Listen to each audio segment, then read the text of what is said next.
السلام عليكم أصدقائي المستمعين، واليوم غنبداو القصة ديالنا من القصص الرعب ديال المستمعين.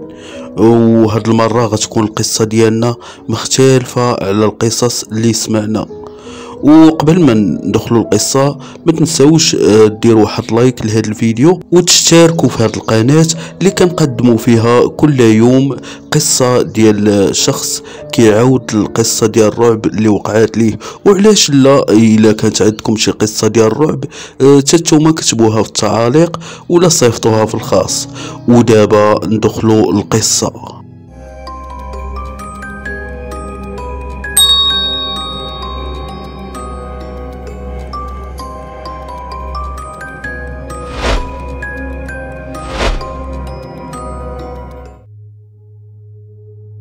كيقول صاحب القصة ملي كانوا صغار كانت العادة ديالهم في كل ليل ملي كتكون عندهم العطلة ولا كيكون هذاك اليوم عندهم فارغ كيلعبوا واحد اللعبة ديال الغميضة، ولكن هما كانوا كيلعبوها بواحد الشكل اللي مختلف، وكانوا كيتخباو في شي اماكن اللي ما يلقاهمش الشخص اللي كيقلب عليهم.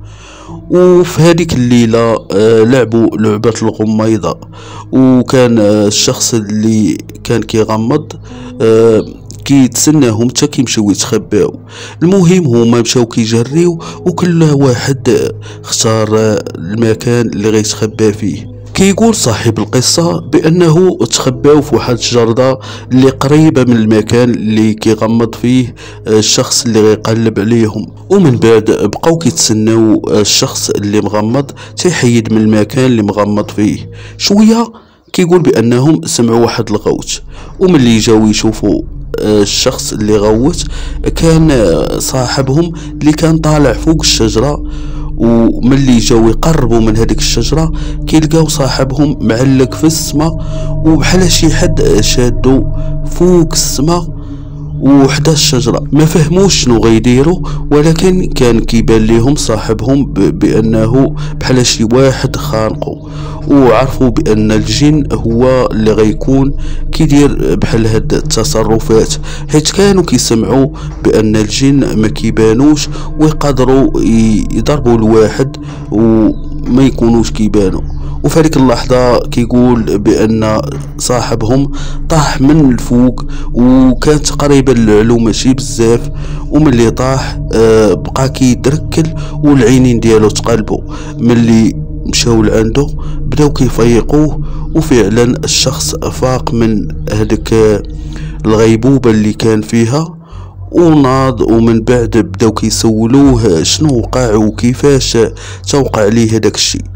قال لهم هذاك الشخص بأنه ملي طلع على الشجرة حس بشي ايد كتخنقو وكطيرو في السماء، ومن بعد فقد الوعي وهو طاير في السماء تفاق من هذيك الغيبوبة. ومن بعد كيقول صاحب القصة بأن داز ليامات ومشاو لهذيك الشجرة، وهذيك الايامات اللي دازوا ما كانوش كيقدروا يمشيو لهذيك الشجرة نهائيا، ولكن في واحد الوقت قرروا باش يكتشفوا شنو هو السر ديال هذيك الشجرة، واخا هما كانوا خايفين. وهذاك اليوم في الليل في بلاص ما يلعبوا لعبة الغميضة مشاو كلهم تقريبا اتجهوا لهذيك الشجرة ووقفوا بعيد شوية منها، وبقاو كيلاحظوا التحركات اللي كتوقع في هذيك الشجرة. من بعد كيقول صاحب القصة بأنه داز تقريبا واحد 5 دقائق وكيشوفوا واحد العافية كتشعل بوحدها حدا هذيك الشجرة، ومن بعد هذيك العافية كتطفى. بغاو يقربوا من هذيك الشجرة، ولكن كيقول صاحب القصة بأنهم كانوا خايفين وما قادينش يقربوا لهذيك الشجرة. وفعلا قال لهم واحد الشخص بأنهم ما خصهمش يمشيو لهذيك الشجرة في الليل، ونصحهم باش يمشيو لهذيك الشجرة حتى يطلع الصباح. وهذاك الشيء اللي داروا. ملي طلع الصباح ومشاو لهذيك الشجرة بقاو كيقلبوا في هذيك الشجرة يقدروا يلقاو شي حاجة، ولكن ما لقاو والو.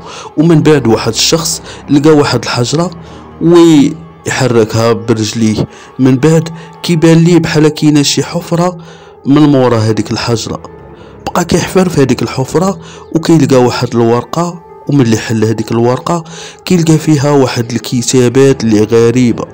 من بعد شدوا هذيك الورقة ومشاو كيتجهوا لعند واحد الشخص كيعرفوه وهو كان تقريبا كبر منهم. وملي شد هذيك الورقة قال لهم بأن هذاك الشيء اللي فيها هو سحر، وهذاك السحر تقريبا غيكون شي واحد اللي دفنه. ومن بعد قال لهم بأن هذيك الورقة خاصهم يمشيو ويحرقوها. وفعلا هذاك الشيء اللي داروا، مشاو ووقفوا حدا واحد المكان تقريبا، وكانوا كلهم خايفين حتى واحد ما قادر يحرق هذيك الورقة. ومن بعد اتجهوا عند هذاك الشخص اللي كبر منهم وقال لهم الا ما قديتوش انا غنحرق هذه الورقة. وفعلا شد هذيك الورقة وحرقها.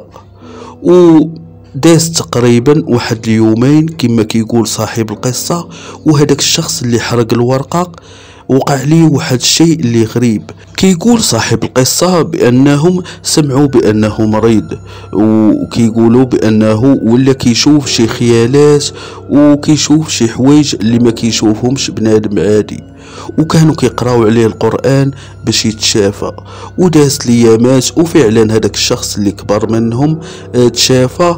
وملي برا وتشافى من هذاك المرض خرج لعندهم وسولوه على الحالة ديالو، وقال لهم بأن هذيك الورقة هي السبب ديالو، وبأنه ما كانش عليه حرق هذيك الورقة، وهو ما موضيش وما كيصلي ما والو، وبأن هذيك الورقة كيخص الواحد اللي حرقها يكون كيصلي ولا يكون موضي باش يكون محصن من هذوك الطلاسم ولا هذوك الكتابات ديال السحر اللي في هذيك الورقة. كيقول صاحب القصة واخا حيدوا هذيك الورقة من هذيك الشجرة، ولكن ملي كانوا كيلعبوا لعبة الغميضة ما كانوش كيقدروا يقربوا لهذيك الشجرة نهائيا، ولكن غير في الليل ملي كيلعبوا لعبة الغميضة. اما في الصباح كيقول بانهم كيقدروا يوقفوا قدام هذيك الشجرة ولا يمشيو من حداها.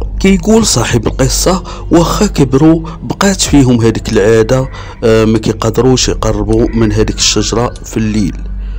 وكيقول شكون اللي يعرف يمكن هذيك الشجرة واخا حيدوا منها هذيك الورقة ديال السحر، ولكن الشخص اللي دفن هذيك الورقة يقدر يجي مرة ثانية ويدفن ورقة اخرى ديال السحر.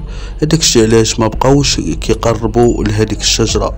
والى هنا اصدقائي كنوصلوا لنهايه قصه رعب ديال هذا اليوم، ونتمنى هذه القصه تعجبكم، ونتلاقاو ان شاء الله في قصه مرعبه من قصص المستمعين.